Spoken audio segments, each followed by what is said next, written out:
La dramática historia de Puma y Adidas, dos hermanos que se odiaban a muerte. El inicio de dos de las marcas más reconocidas del mundo del deporte, Adidas y Puma, estuvo marcado por las diferencias entre los hermanos alemanes, Adolf y Rudolf Dassler, quienes separaron su negocio familiar en dos empresas que se convirtieron en multinacionales. A continuación, vas a saber la historia que marcó la creación de Adidas y Puma.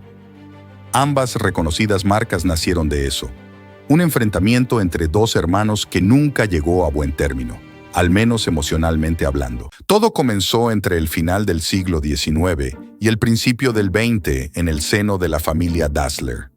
El patriarca, Christoph, venía de una familia especializada en el mundo textil, pero la crisis y la industrialización le llevaron a dedicarse al mundo del calzado. Estaba casado con Pauline y tenían 4 hijos, Fritz, Rudolf, Adolf y Marie. Adi Dassler era meticuloso en su trabajo y también amigo de incorporar novedades para que el calzado se adaptase a las necesidades de cada deporte. También tenía una personalidad más introvertida que su hermano Rudolf. Rudi Dassler era el complemento perfecto de su hermano Adi, debido a su carácter extrovertido y a sus capacidades comerciales. Mientras uno creaba, el otro vendía. Los dos hermanos eran muy deportistas, amantes del atletismo y del fútbol. Estalló la Primera Guerra Mundial y ambos hermanos fueron al campo de batalla, en concreto, al frente belga. Pero por suerte, sobrevivieron al conflicto y pudieron volver a casa, a su ciudad natal, Herzogenaurach, famosa por sus zapatos. La ciudad, como toda Alemania, sufría una gran crisis económica. Su madre, que tenía una pequeña lavandería en casa, había tenido que cerrar el negocio. Y en ese espacio que quedó libre, aprovechó Adolf para montar una empresa de calzado. Inicialmente, contó con la ayuda de su padre y con los conocimientos que había adquirido en este sector.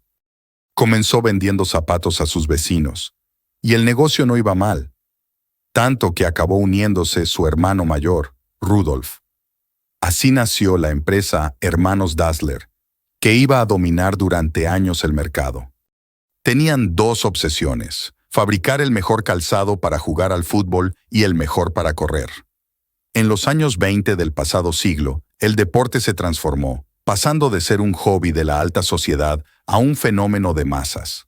Esta tendencia impulsó el negocio de los hermanos Dassler, que en poco tiempo vio cómo sus instalaciones se quedaban pequeñas. Tuvieron que mudarse a una nueva fábrica y contratar más gente. Pero la década de los 20 pasó, llegó la de los 30, y Alemania se convirtió en un foco de turbulencias, precipitadas sobre todo por la llegada de Hitler al poder. Ni Adolf ni Rudolf estaban interesados ni metidos en el mundo de la política, pero vieron en la obsesión del nazismo por el deporte una oportunidad comercial. Y no se equivocaron, las ventas se dispararon y el negocio prosperó durante aquel periodo. El mayor de los hermanos hasta acabaría afiliándose al partido nazi. Pero no fue el único motivo de su éxito. También supieron aprovechar el tirón olímpico.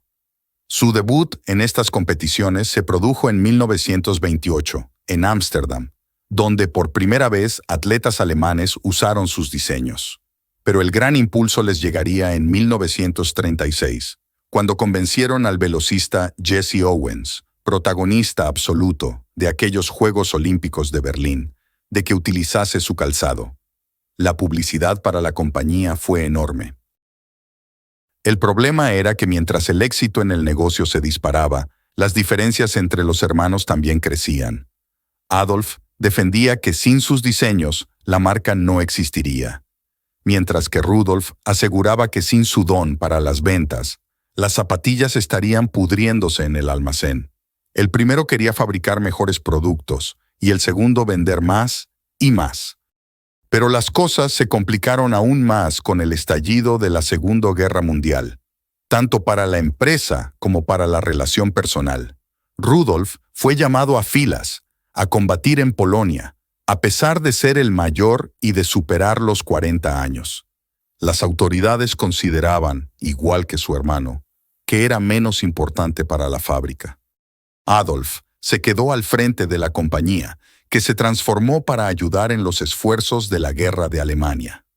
Como todo el pueblo, se dedicó a hacer desde componentes para misiles a ropa para el ejército. Uno de los cometidos más relevantes de los hermanos Dassler fue la fabricación de la versión nazi del bazooka estadounidense. A Rudolf, tener que ir al frente le sentó fatal. No solo por tener que estar lejos de su familia, sino por quedarse apartado de la gerencia de la compañía durante tanto tiempo.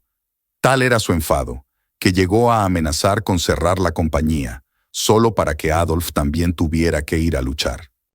Cuando la guerra estaba llegando a su fin, y con el ejército soviético ya a las puertas de Polonia, Rudolf huyó de vuelta a su ciudad. Coincidió en aquellas fechas la muerte del patriarca, en la que quizá fue la última vez que la familia se mostró unida. Poco después, los nazis detuvieron a Rudolf por desertor, y tras quedar libre, fue detenido de nuevo, esta vez por los aliados, gracias a una denuncia anónima. Desde la cárcel, escribía a su hermano, solicitándole ayuda para salir. Pero sospechando que había sido el propio Adolf quien le había denunciado, aseguraba que todo era una conspiración para apartarlo de la empresa. Pero los estadounidenses tenían suficientes pruebas de que Rudolf estaba comprometido con el nazismo. Fue liberado un año después, solo por la imposibilidad de los aliados de comprobar la situación de todos los acusados. En venganza, Rudolf acusó a su hermano de haber tenido la iniciativa de transformar la compañía en una fábrica de armamento. Sin embargo, Adolf contó con el apoyo de numerosos testigos, empleados, proveedores, algunos de ellos hasta judíos, que aseguraron que no tenían ningún interés en la política. Incluso destacaron que había usado la fábrica para dar empleo a trabajadores de todo tipo de creencias y religiones. Los dos quedaron libres, pero tras tantas acusaciones y traiciones, la convivencia entre ellos era ya imposible. En 1948, todo estalla. Repartieron sus pertenencias, reunieron a todos sus empleados y les pidieron que eligieran con quién querían quedarse. El equipo comercial prefirió seguir con Rudolf, mientras que los obreros continuaron con Adolf. La familia también se vio obligada a tomar partido. Rudolf y sus seguidores se trasladaron al otro lado del río, a tan solo 500 metros. Y ese mismo año se fundaron las dos nuevas compañías. Adolf creó Adidas, una contracción de Adolf Dassler, mientras que Rudolf lanzó Ruda, de Rudolf Dassler, aunque después le cambiaría el nombre a Puma, que según dicen algunos, era un apodo que había recibido en su juventud. La rivalidad se hizo cada vez más profunda y se trasladó a todos los habitantes de la ciudad. Había que ser de Adidas o de Puma, y cada uno tenía sus bares, e incluso sus clubes de fútbol. Y como los Capuleto y los Montesco, las bodas entre enemigos estaban prohibidas. De hecho, se le llamaba la ciudad de los cuellos doblados, porque los vecinos miraban al suelo para ver qué zapatillas calzaba el otro antes de saludar. La rivalidad, por supuesto, se trasladó a los negocios. Uno de los grandes objetivos de los Dassler siempre fue calzar a la selección alemana de fútbol. En 1954, volvía a jugar un mundial. El entrenador le pidió a Rudolf que le pagase 1.000 marcos al mes para utilizar sus productos. Una cifra que al dueño de Puma le pareció muy elevada, así que rompió la negociación. Un error que Adolf supo aprovechar, accediendo a las demandas del seleccionador. Se dio la circunstancia de que Alemania salió campeona, en un terreno embarrado, donde las zapatillas Adidas demostraron su eficacia. Esta vez el punto se lo anotó Adolf. Los Juegos Olímpicos de Melbourne, en 1956, marcaron un nuevo hito en la rivalidad, con los hijos entrando por primera vez en la disputa. Horst, primogénito de Adolf, demostró tener una gran visión para los negocios, aunque sus métodos no siempre fueran los más limpios. Lo demostró en Australia. Los cargamentos de material deportivo estaban retenidos en aduanas. Horst le pidió a los atletas que trabajaban con Adidas que escribiesen a la autoridad portuaria para que liberasen el cargamento. Y mientras tanto, por otro lado, se aseguraba de que el calzado de Puma, quedase atrapado. Aprovechó para regalar su material a todos los deportistas. No les quedó más remedio que calzar Adidas. El hijo de Rudolf trató de devolver el golpe en los Juegos Olímpicos de Roma en 1960. Convenció al gran velocista del momento, Armin Harry, para que corriera con zapatillas Puma. Ganó la carrera. Imaginen la situación. La alegría en la compañía era enorme, al menos durante unos minutos. Exactamente los que pasaron hasta que Armin fue a recoger la medalla de oro, y en vez de ir con sus botas Puma, calzaba unas zapatillas de Adidas. Juró y perjuró que había sido un descuido.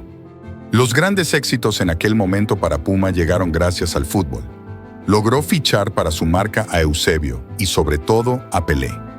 Armin Dassler, hijo de Rudolf, lo convenció a pesar de haber acordado con sus primos que no competirían por la gran estrella brasileña. Fue la gota que colmó el vaso y lo que definitivamente trasladó el odio a los descendientes de Adolf y Rudolf. En realidad, el acuerdo con Pelé fue una ruina, por el elevado caché del futbolista. Pero el brasileño no dejó lugar a dudas. Igualmente es un profesional y hace muy bien el trabajo por el cual le pagan. Antes del puntapié inicial de la final del Mundial 1970, se agachó y se ató lentamente los cordones de sus Puma, y así dar tiempo a las cámaras para registrar el momento. Hace tiempo que Puma, incapaz de comprar equipos enteros, apunta a los cracks. Logran un acuerdo con el holandés Johan Cruyff, considerado el mejor jugador de Europa. En el Mundial 74, aunque su seleccionado es Adidas, él honra su compromiso con Puma, haciendo retirar una de las 3 tiras de su camiseta. En el siguiente campeonato, celebrado en 1978, Adidas ya es la primera marca. Pero para entonces, la lucha por el trono suma 2 nuevos aspirantes, las marcas norteamericanas Nike y Reebok. En la década de los 70, con la pugna en uno de sus momentos más álgidos, murieron ambos fundadores, Rudolf en 1974 y Adolf en 1978. Armin trató de mediar para que se reconciliasen, para lo que contó con el apoyo del cura del pueblo. Pero no hay constancia de que se produjese ningún encuentro, salvo sus respectivos choferes, que aseguran que 6 meses antes de morir, los enemistados hermanos se vieron una tarde en la cercana Nuremberg. Ni familia, ni amigos, ni empleados se habrían enterado. Ambos están enterrados en el cementerio de Herzogenaurach, pero cada uno en una punta. En la actualidad, Adidas es la segunda marca deportiva más importante del mundo, mientras que Puma ocupa el 3er lugar. Siguen peleando por equipar a los mejores deportistas del planeta, pero también por vestir a artistas y famosos reconocidos a nivel mundial.